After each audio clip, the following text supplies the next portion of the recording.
On Friday evening, the message from the White House was absolute. President Trump told reporters that Iran was finished. The Navy was gone, the Air Force was flattened, and the air defenses were a memory.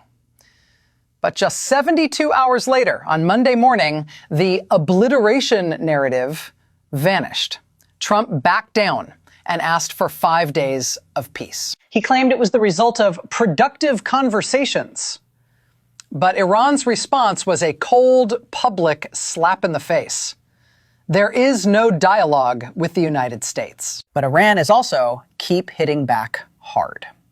It is Tuesday, March 24th, 2026, and the 48-hour ultimatum from President Trump has officially expired. At 3:14 a.m., the world held its breath, and then the sirens started. Despite the White House claiming there was a 5-day pause in the works, the missiles on the ground tell a different story. The diplomacy is dead, the missiles are in the air, and the second Iran war has just entered its most violent phase. Here is exactly what happened overnight. Let's look at the targets. For the 5th time since midnight, the Iron Dome was pushed to its breaking point. We have confirmed multiple impact sites in Tel Aviv. Specifically, the Rosh Ha'ayin district was hit, leaving residential buildings partially gutted. Look at this destruction. This isn't just a scare tactic anymore. These are heavy warheads hitting civilian centers. In Jerusalem, a loud blast rang out early this morning, followed by billowing smoke. In the north, search and rescue teams are currently operating at a scene where a building was struck. The human cost is rising. Since February 28th, over 4,700 Israelis have been injured. Iran is intentionally targeting high-density areas to force the domestic cost of this war to a breaking point. How did they get through? This is the technical core of today's attack. Iran is now deploying cluster warheads on their Ghadar 110 and Khorramshahr 4 missiles. Standard defense systems like the Arrow 3 are designed to hit one big target. But with cluster technology, the missile splits mid-air into 80 separate bomblets. It's a saturation tactic. If the Iron Dome hits 79 of them, the one that gets through can still destroy a city block. Iran is betting they can fire $20,000 submunitions faster than Israel can build $4 million interceptors. They are bleeding the defense dry. The most terrifying development isn't in Israel. It's in the Indian Ocean. Over the weekend, missiles were tracked heading for Diego Garcia, a joint U.S.-UK base over 4,000 kilometers from Iran. This proves that Iran has officially broken its 2,000-kilometer range limit.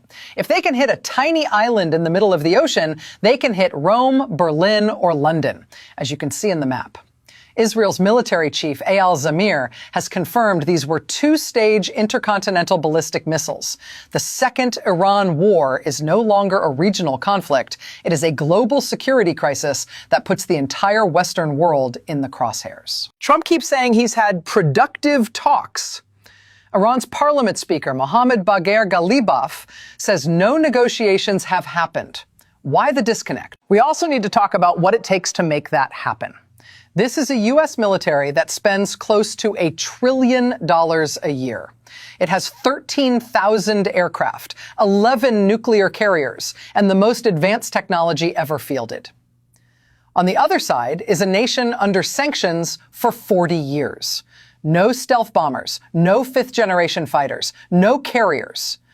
And yet Iran just pushed 2 American carrier strike groups 1,000 kilometers backward. On March 19th, the $1 trillion promise of the F-35 Lightning II shattered. An F-35A made an emergency landing at a regional base after a mission over Iran. The pilot had shrapnel wounds. While CENTCOM tried to downplay it, the IRGC released footage of the strike. This is the first time in history that an F-35 has taken enemy fire and been severely damaged. How did they do it? They didn't use radar. Radar is what the F-35 is designed to hide from. Instead, Iran used passive infrared tracking, systems like the Majid, that detect the engine's heat signature. They ignored the stealth geometry and looked for the fire. This data is now worth more to China and Russia than a decade of espionage. If a sanctioned country can track and hit an F-35 with heat seekers, the entire strategic justification for the most expensive weapons program in history evaporates.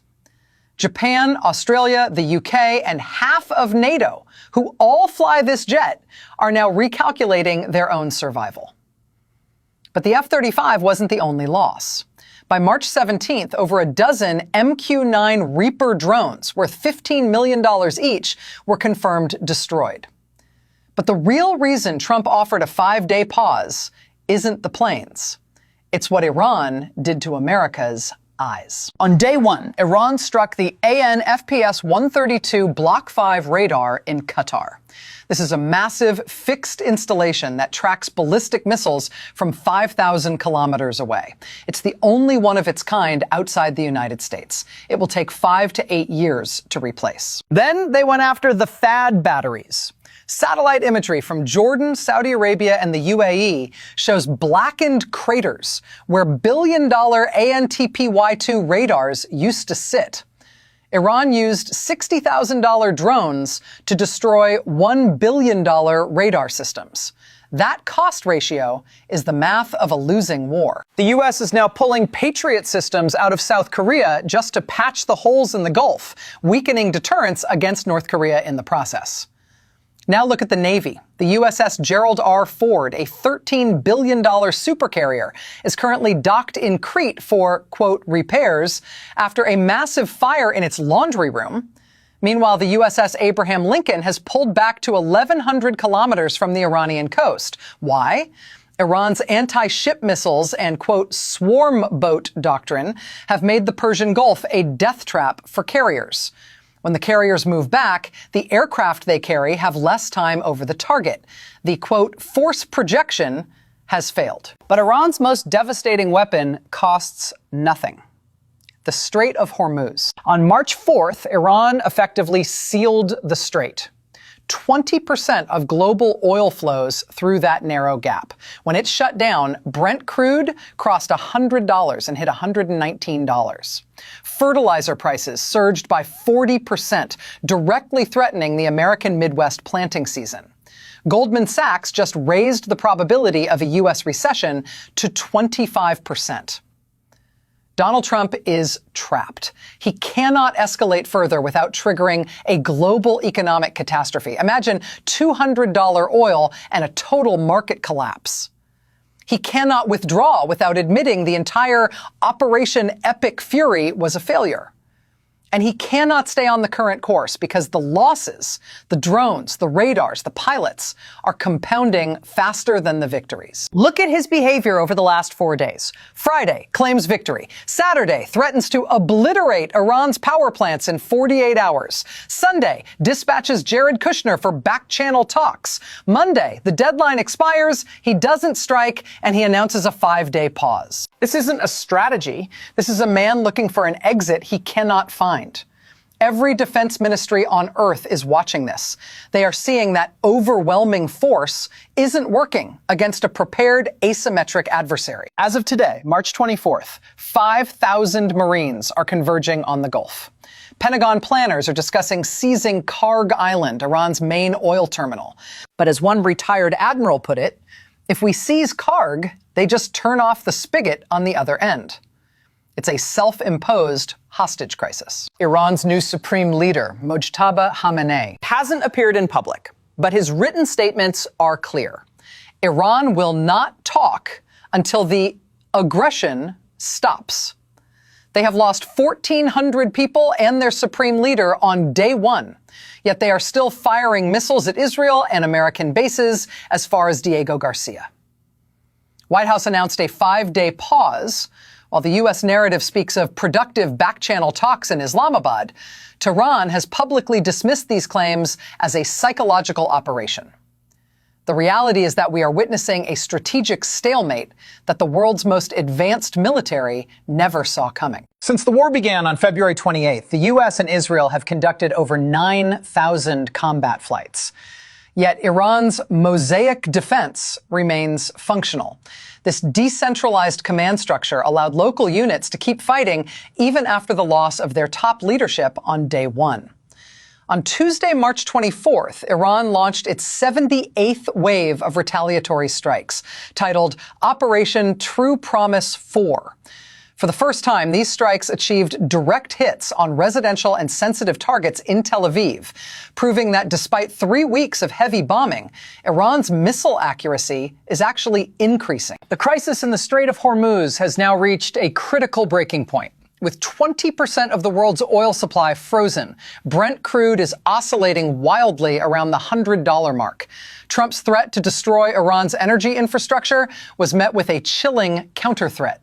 Iran warned that any strike on its grid would trigger the total destruction of desalination and power plants across the entire Gulf. This would leave millions of people in U.S. allied nations without water or electricity. This energy suicide pact is likely what forced the sudden 5-day pause. Furthermore, the myth of the unkillable F-35 has been officially shaken. On March 19th, an F-35A was forced into an emergency landing after being struck by Iranian fire. Evidence suggests Iran used passive infrared sensors, like the Majid system, which track heat rather than radar. Because these systems stay silent, they don't trigger the aircraft's onboard warning sensors. This vulnerability has sent a shockwave through the 19 countries that rely on the F-35 as their primary defense. As we look toward the end of this 5-day window, the U.S. is facing 3 impossible choices. It can launch a full-scale ground invasion, a move that would require 500,000 troops and years of conflict. It can unilaterally withdraw, which would leave Iran in control of the world's most important shipping lane. Or it can continue this air war of attrition, where billion-dollar assets are being traded for $60,000 drones. The clock is ticking towards Saturday. If the pause ends without a breakthrough, the next phase of this conflict could move beyond the regional level and trigger a global economic collapse. Neither side planned for a war that would last this long or cost this much. The world is waiting to see if the art of the deal can find an exit from a quagmire that has no easy way out. The next 5 days matter more than the previous 24. If the pause ends without a deal, and Iran says there is no deal, the U.S. faces a choice: a full-scale ground war that no one planned for, or a humiliating withdrawal that signals the end of American dominance in the Middle East. What do you think happens when the clock runs out? Will the U.S. double down, or is this the beginning of the end for the trillion-dollar war machine? Let me know in the comments.